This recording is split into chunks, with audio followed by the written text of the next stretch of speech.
este libro, acompaña a Jesús en su pasión y ayuda a tu hermano con tu donación.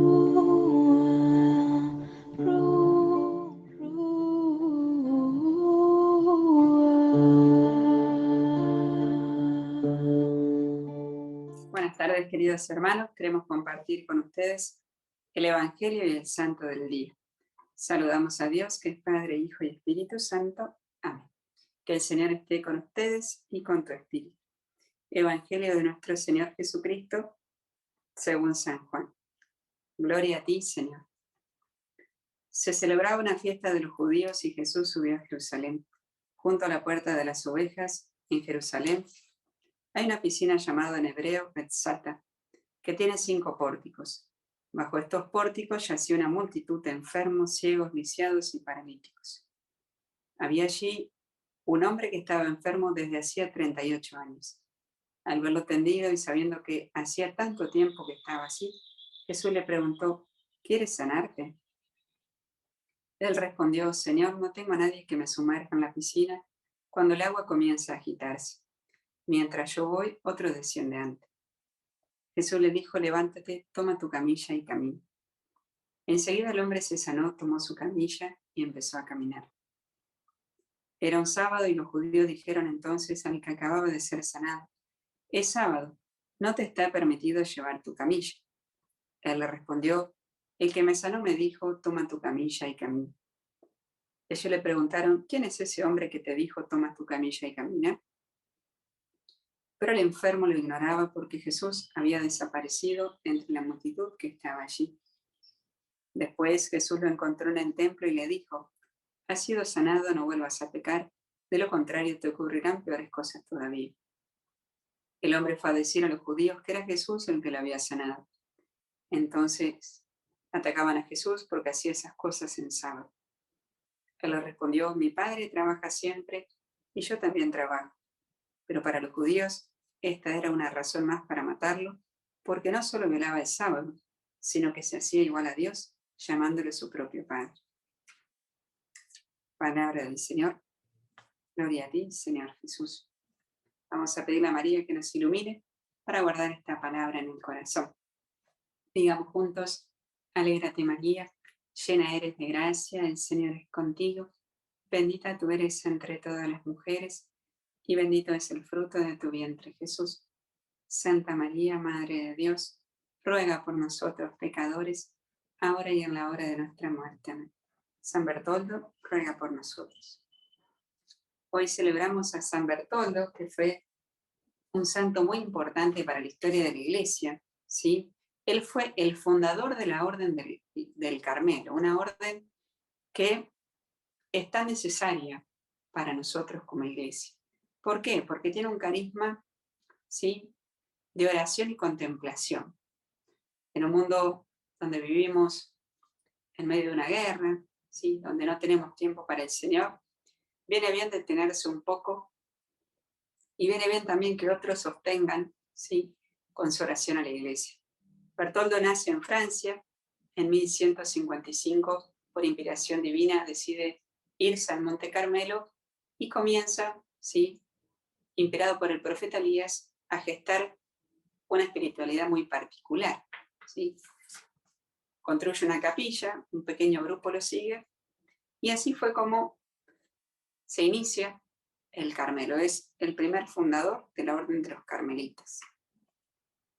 Más adelante va a sufrir una persecución de la mano de los musulmanes, y él, viéndose en peligro, ¿sí?, no solamente él, sino su comunidad, decide hacerle un voto a la Santísima Virgen diciéndole: si vos, María, nos protegés, ¿sí?, yo me entrego y te entrego mi vida a vos y a Dios. Así fue como la Virgen los cubrió con su manto, ¿sí?, y este voto se hace realidad. De ahí que dentro de la espiritualidad carmelitana la figura de la Virgen sea tan importante. Otro hecho que marcó su vida fue que tuvo una visión de Jesús, María y San Pedro sosteniendo una cruz luminosa, y Jesús le dijo que estaba muy triste por la ingratitud de los cristianos, ¿sí?, frente a tantas bendiciones que habían recibido. Entonces, ¿cómo relacionamos el Evangelio de hoy con la figura de San Bertoldo? El Evangelio de hoy tiene 2 partes grandes. al menos dos, diríamos tres si se quiere. La primera parte es donde Jesús se presenta como el médico, ¿sí? Este Jesús que viene a sanar a esta persona que hacía 38 años que estaba enferma. Jesús es el que viene a llevar a la plenitud la ley, ¿sí? Los 5 pórticos, decía Agustín, de la puerta representan el Pentateuco, los 5 primeros libros de la ley. Y alrededor ¿sí? de esos 5 pórticos decía que había una multitud de lisiados, de enfermos, de paralíticos. ¿Qué podemos interpretar con esto? Porque ya que el Evangelio de Juan es tan simbólico. Bueno, podemos decir, la ley nos marca qué es lo que está bien y lo que está mal, pero no nos da la gracia para hacerlo, ¿sí? Jesús viene a traer la ley y viene a traer la sanación, no solamente del cuerpo, sino también del alma. Es el médico de los cuerpos y de las almas. Por otra parte, otra cosa muy interesante que remarca el Evangelio como un detalle, ¿no es cierto?, que a mí me llamó mucho la atención.